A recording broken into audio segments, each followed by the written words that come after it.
नमस्ते मैम साहब। मैम साहब, ये मेरी बेटी की शादी का कार्ड है। अरे चाचा, आपकी बेटी की शादी? जी।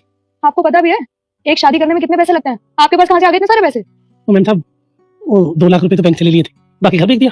क्या आपने अपनी बेटी की बेटा मुझे इग्नोर मत करो, नहीं तो तुम्हारी पूरी जिंदगी खराब हो जाएगी। अगर ऐसा नहीं चाहिए तो जल्दी से वीडियो को लाइक करके चैनल को सब्सक्राइब। शादी करवाने के लिए अपना घर बेच दिया? अरे इतनी भी क्या जल्दी थी उसकी शादी की जो आपने अपना घर बेच दिया? अब आप रहोगे कहाँ? क्योंकि आप सिक्योरिटी गार्ड की तो नौकरी करते हो, इतने आपके पास पैसे नहीं होंगे। और मैडम जी, वो जब की जब देखी जाएगी। वो ऐसा ना, बेटी के पीछे हाथ हो जाऊं बस इतना ही बहुत।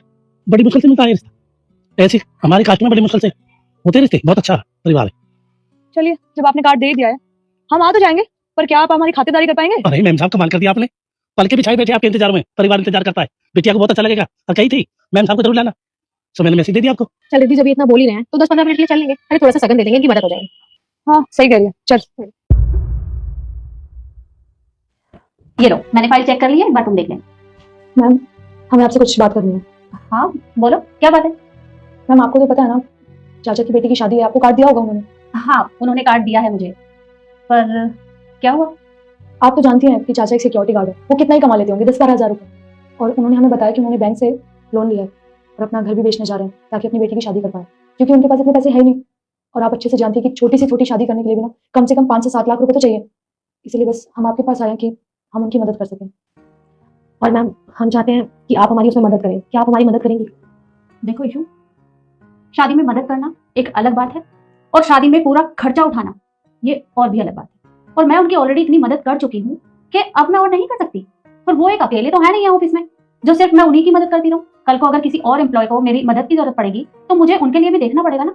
और फिलहाल कंपनी की हालत ऐसी नहीं है कि मैं उनकी बेटी की शादी का खर्चा खुद उठा सकूं, तो मेरे पास इतने पैसे नहीं है। देखिए मैम, हम ये नहीं कह रहे हैं कि सारा खर्चा सिर्फ आपको ही उठाना है। हम तो आपसे ये बात करने आए हैं कि कंपनी में इतने सारे लोग हैं, इतना बड़ा स्टाफ है। आप अगर सबसे बात करेंगी कि सैलरी में से अगर 2-3 हजार रुपए भी काटेंगी तो बहुत सारे पैसे इकट्ठे हो जाएंगे। हम लोग चाचा की आराम से मदद कर सकते हैं। Please ma'am. मैम, दीदी बिल्कुल ठीक कह रही है। इससे ना ही हमारे पे बर्डन पड़ेगा और ना ही आप पे। सब 2-2 हजार भी देंगे ना तो बहुत सारे पैसे इकट्ठे हो जाएंगे। और मैं चाहती हूँ कि चाचा की मदद हो जाए। देखो, बात तो तुम दोनों की बिल्कुल सही है और तुम दोनों पैसे देने के लिए तैयार भी हो, पर मुझे नहीं लगता कि बाकी के लोग इस चीज के लिए तैयार होंगे, क्योंकि हर किसी का अपना अपना हिसाब किताब होता है। किसी के पास पैसे हैं या नहीं है, या कौन मदद करना चाहेगा कौन नहीं करेगा, वो सब मैं तो नहीं बता सकती ना। मैम, मुझे ना पूरा भरोसा है, अगर आप सबसे बात करोगे ना तो सब मान जाएंगे। प्लीज आप एक बार कोशिश तो कीजिए, प्लीज मैम। ठीक है, अगर तुम दोनों इतना कह रहे हो तो मैं एक बार सभी लोगों से बात करके देखती हूँ। अगर वो लोग मान गए तो इससे अच्छी बात क्या है, उनकी बेटी की शादी भी हो जाएगी और किसी के ऊपर इतना बर्डन भी नहीं आएगा और ना ही उन्हें अपना घर देखना पड़ेगा। तो मैं सब लोगों से बात करके तुम लोगों को बताती हूँ। जी मैम।